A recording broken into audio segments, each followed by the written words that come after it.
அடுத்ததா 3 numbers are in the ratio 2 ratio 3 ratio 5 and their LCM is 1200. find the HCF னு கேட்டிருக்காங்க. 3 numbers ABCன்னு எடுத்துப்போம். உங்களுக்கு புரியணுங்கிறதுக்காண்டி கிவன் தனியாக சொல்யூஷன் தனியாக எழுதிருக்கேன். நீங்கள் எக்ஸாமில் உங்களுக்கு ஸ்பீடாக எழுதணும், டைமிங் இதாக இருக்குன்றதுனால நீங்கள் வந்து அதை கிவன் சொல்யூஷன் எழுதாமல் டேரெக்டாக என்னென்ன கொடுத்துருக்காங்க அப்படின்றத எழுதிக்கோங்க. 2x அதாவது மடங்கு தான் கொடுத்துருக்காங்க. இது என்னென்ன மடங்கு இருக்குது, அப்போ நம்ம ஒரு எக்ஸ் சேர்த்துக்கலாம். இங்கே நம்ம 2x 3x 5xன்னு சேர்த்தாச்சு. எல்சிஎம் கொடுத்துட்டாங்க. HCF என்னன்றதை கேட்டிருக்காங்க. இப்போ இந்த மூணுக்குமே நம்ம எல்சிஎம் எடுப்போம்.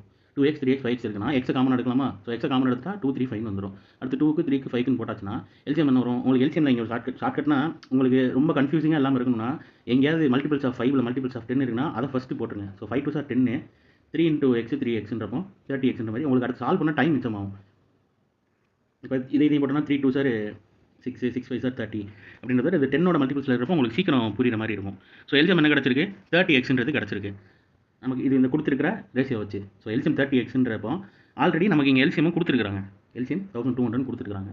அப்போ இந்த 30x இதோ நம்ம இதுவும் எல்சிஎம்னா இதுவும் எல்சிஎம் தான். அப்போ ரெண்டு ஒன்று தான் இருப்போம். 30x = 1200 எழுதியாச்சு. அப்போ அடுத்தோன்னு வச்சுக்கோங்க. இங்கே ஒரு 0 இங்கே ஒரு 0 1 3 is 3. அப்போ 4 3 are 12 40 x 40 கிடச்சிருச்சு. x 40னா ஒரு நம்பர்லையுமே 2x 3x 5x சப்ஸ்டிட் பண்ணிங்கன்னா 80 120 200ன்னு கிடைக்கும். என்ன கேட்டிருக்காங்க? ஏவும் பியும் சியும் கண்டுபிடிச்சோம். இப்போ 80 120 200ன்ட்டு அதுக்கு வந்து எல்சிஎம் எடுக்கணும், சாரி HCF எடுக்கணும். அதுதான் அங்கே கேட்டிருக்காங்க. அப்படின்றப்போ இதுக்கு பொதுவாக என்ன இருக்குது? 10 எடுக்கலாம். 10 எடுத்திங்கன்னா 8 12 20 கிடைக்கும். இதுக்கு பொதுவாக என்னென்ன எந்த டேபிள் எல்லாம் HCFன்றது என்னன்னா தெரிஞ்சவங்களுக்கு ஓகே, தெரியாதவங்களுக்கு காமனாக இருக்கிறது எடுக்கிற வரையும் தான் நம்ம HCF பண்ணணும். காமனாக இருக்கிறது இல்லைன்னா நிப்பாட்டிடணும் HCF. ஸோ 8 12 20 8 12 20 மூணுமே 4வது டேபிளில் வரும்.